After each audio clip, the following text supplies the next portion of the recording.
পর্যন্ত আমরা রাস্তায় থাকবো ইনশাআল্লাহ।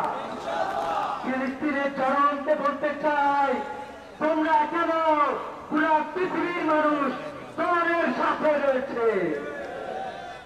প্রিয় উপস্থিতি, আমরা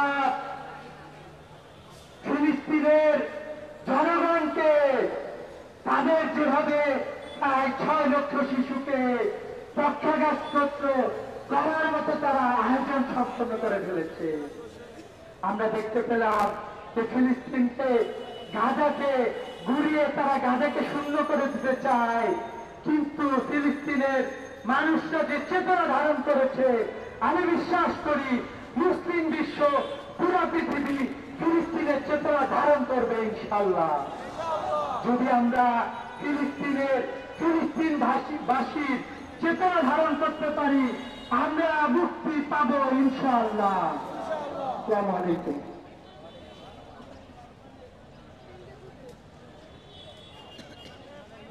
اللهم انجل المسلمين والمجاهدين في فلسطين. اللهم لعن اليهود وبني اسرائيل.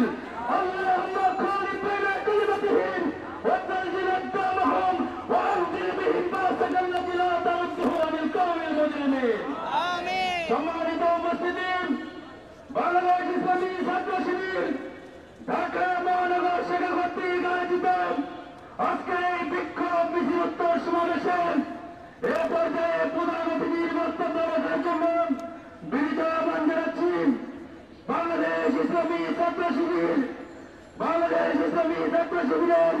সম্মানিত সংগ্রামী কেন্দ্রীয় সেক্রেটারি জেনারেল মেধাবী ছাত্র নেতা জনাব নুরুল ইসলাম সাদ্দাম, ইসলামী ছাত্র শিবিরের সেক্রেটারি জেনারেল জনাব নুরুল ইসলাম সাদ্দাম।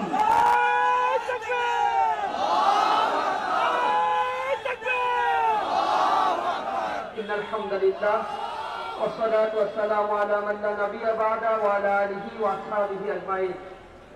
সংগ্রামী বন্ধুগণ, প্রিয় সাংবাদিক ভাইরা, আইন শৃঙ্খলায় নিয়োজিত সদস্যবৃন্দ, একান্ত প্রিয় উপস্থিতি, প্রিয় ঢাকাবাসী, আসসালামু আলাইকুম ওয়া রাহমাতুল্লাহি ওয়া বারাকাতুহু। প্রিয় বন্ধুগণ, আমরা অত্যন্ত দুঃখ ভারাক্রান্ত হৃদয়ে আজ এই সভা সমাবেশ করছি। সারা পৃথিবীর মুসলিম আজ গর্জে উঠেছে, পৃথিবীর প্রতিটি আলোচিত আছে, মুসলমানরা প্রতিবাদ জানাচ্ছে। তারই অংশ হিসেবে বাংলাদেশ ইসলামী ছাত্র শিবির সপ্তাহব্যাপী এই জার্নালিজমের বিরুদ্ধে কর্মসূচি ঘোষণা করেছে। সেই কর্মসূচির অংশ হিসেবে আজ বাংলাদেশের সকল মহানগর শাখায় এই বিক্ষোভ সমাবেশ অনুষ্ঠিত হচ্ছে। এই বিক্ষোভ সমাবেশ থেকে আমরা ওই জার্নালিজমকে বলে দিতে চাই, বাংলাদেশ থেকে লক্ষ কোটি তৌহিদি জনতা তোমাদেরকে চালিয়ে দিতে চায়। বাংলাদেশ থেকে আমরা বলছি, ওই ফিলিস্তিনে যদি এই জার্নালিজম তোমরা নিক্ষেপ করে, নিঃসন্দেহে আল্লাহ রাব্বুল আলামিন তোমাদেরকে সমূলে ধ্বংস করে দিবেন। পাখি তাদের পালন করে আপনারা বাহিনীকে ধ্বংস করে দিয়েছিলেন। মুসলমানরা তার আজ চেতনা ভুলে গিয়েছে। এই আল-আকসা জেরুজালেম মুসলমানদের পিতৃপুরুষের সম্পত্তি। এই আল-আকসার প্রতিষ্ঠাতা ছিলেন মুসলিম মিল্লাতের জাতির পিতা হযরত ইব্রাহিম আলাইহিস সালাতু ওয়াস সালাম। আমাদের নবী হযরত ইয়াকুব আলাইহিস সালাতু ওয়াস সালাম এবং তার পরবর্তী হযরত সুলাইমান আলাইহিস সালাতু ওয়াস সালামের হাতে এই জেরুজালেম আল-আকসা তৈরি হয়েছিল।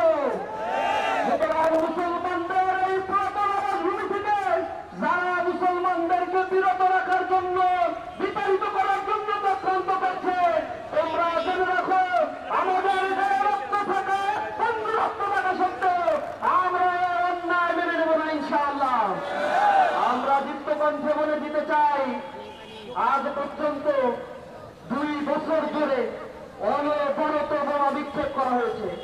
দ্বিতীয় বিশ্বযুদ্ধে যে পরিমাণে বোমা নিক্ষেপ করা হয়েছিল টোটাল ইউরোপে, তার চাইতে বেশি বোমা নিক্ষেপ করা হয়েছে ছোট এই গাজার স্তূপে। ধ্বংস স্তূপে পরিণত হয়েছে। প্রায় 50,523 জন শিশু, দুর্বল, নারী সহ মানুষেরা মারা গিয়েছে। যারা মৃত্যুবরণ করেছে, শহীদ হয়েছে, তারা আল্লাহ রাব্বুল আলামিনের ডাকে চলে গিয়েছে, তাকি হয়ে জান্নাতে তারা উড়ে বেড়াচ্ছে। ইসরায়েলের কাছে বলতে চাই, আমাদের মা বোনেরা যারা নিহত হয়েছে, শাহাদাত বরণ করেছে, তাদের বক্তব্য হল আমরা জন্মগ্রহণ করি মৃত্যুবরণ করার জন্যই, আমরা পাপের জন্য জন্মগ্রহণ করি না। সুতরাং হত্যা যজ্ঞ চালিয়ে মুসলমানদেরকে তাদের ভূমি থেকে বিতাড়িত করা সম্ভব নয়। অচিরেই তোমাদেরকে এই ভূমি ছাড়তে হবে। আমরা দেখেছি নিকৃষ্টভাবে ঈদের দিন, পবিত্র দিনে তারা বড় হামলা করে শত শত মানুষকে তারা শহীদ করেছে।